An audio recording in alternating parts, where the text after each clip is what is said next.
This evening I requested Honorary Secretary to allow me not to speak today, but I could not avoid it.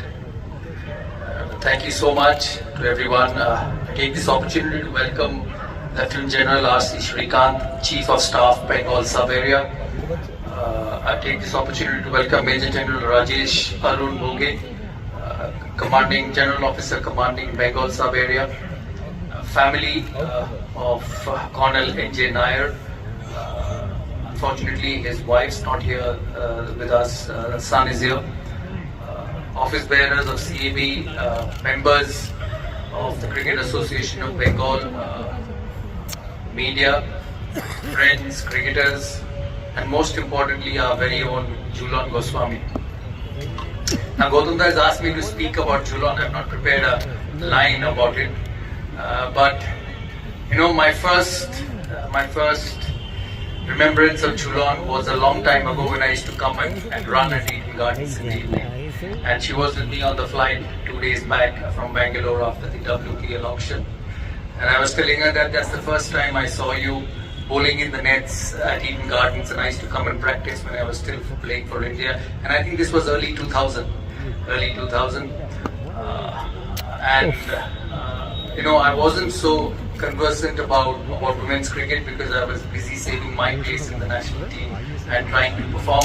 So I met Jhulan for the first time and found her really tall. I said, you know, Jhulan, you're so tall, quite naturally you become a fast bowler.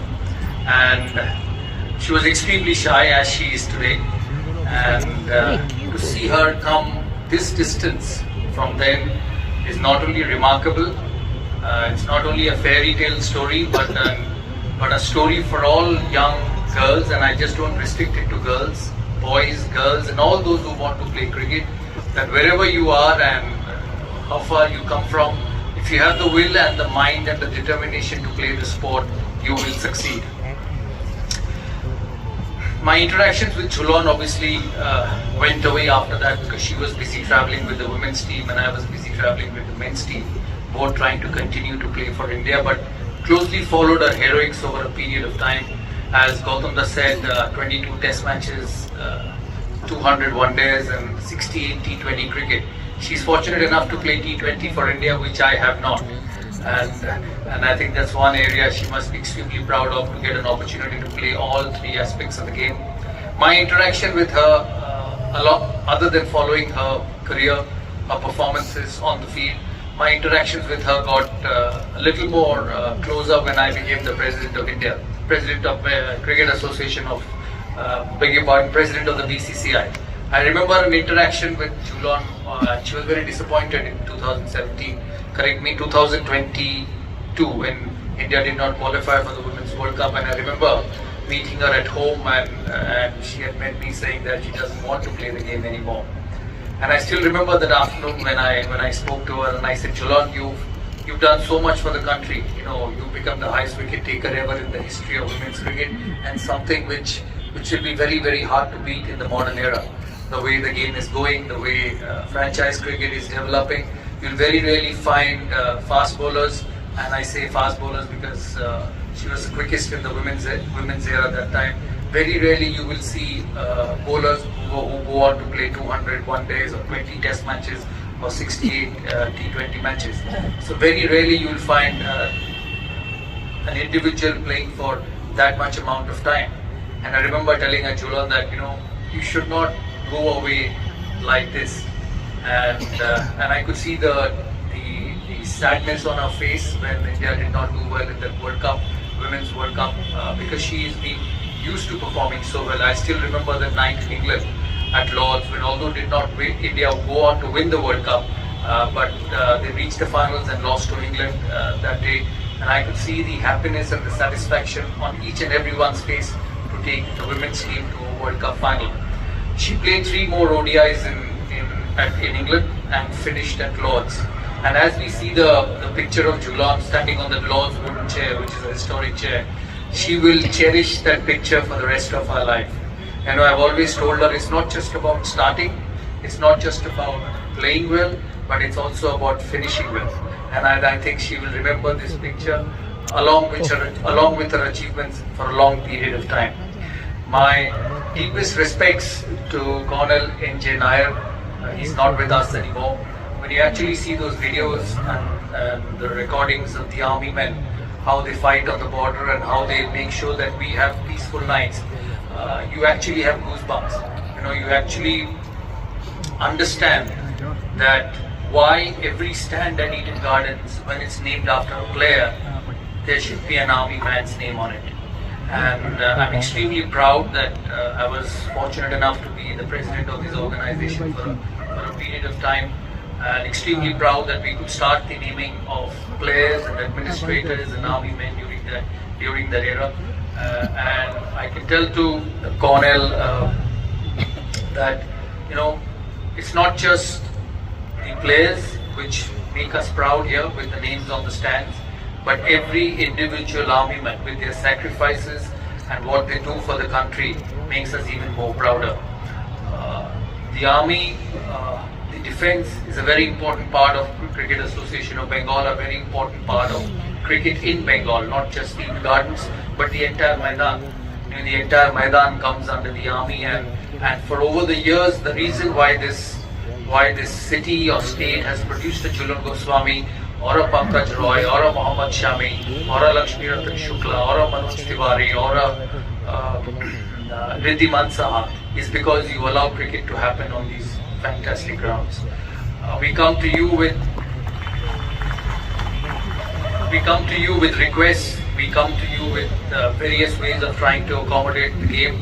I know you have rules and regulations, but I must say during my period over those 5 years, even before and even after that, your support and contribution to Bengal cricket will be remembered forever.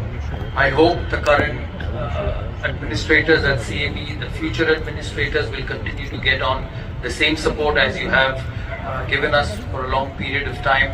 And this beautiful stadium, wonderful stadium which has been here for years, will get the look and the requisite facilities to take cricket to the next level.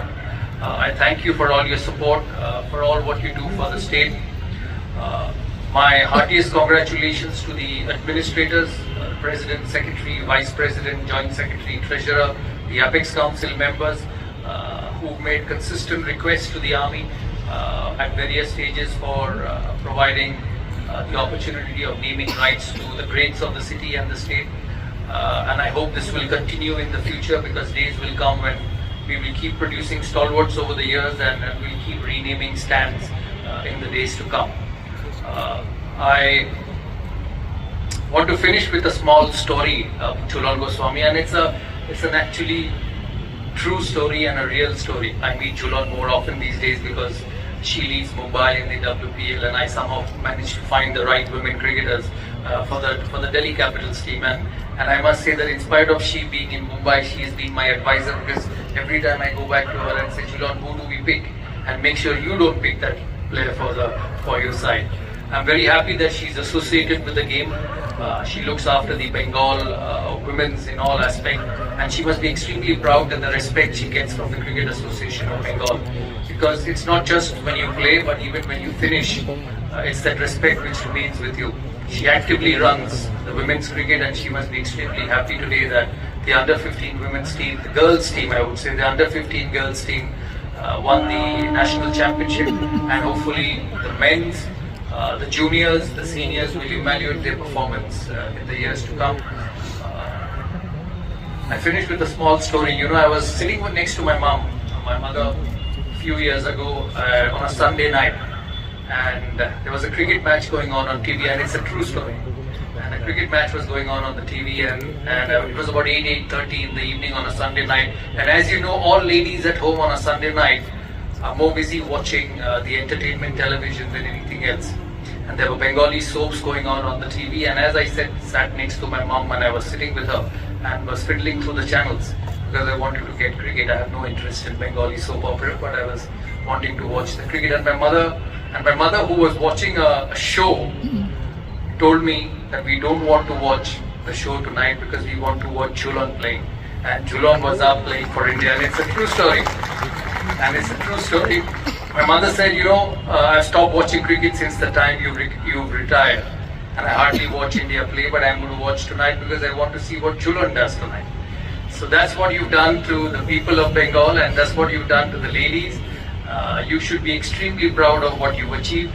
It's your day today, and I'm sure the Cricket Association of Bengal office bearers on the night when India play England, I believe it's on the 22nd of January, will show respect to you and Cornel N.J. Nair at the ground in front of 67,000 people, because that's a different atmosphere. And I firmly believe that what you've achieved over the years, you deserve that more than this, what's happening tonight. I wish you all the best in life. I wish you continue to contribute to the game, because players like you are once in a generation. They don't come very often. The last conversation with her, I was arguing whether Behala is far or Chadda is far. But she told me that it takes 3 hours for her to reach from the airport to Chadda. So she has worked a lot more harder than I have, because Behala takes only 40 minutes to reach. So she has worked a lot more harder than I have, and she deserves every bit of it. My respect, commiserations, love to the family of Cornel N.J. Nair, to his son.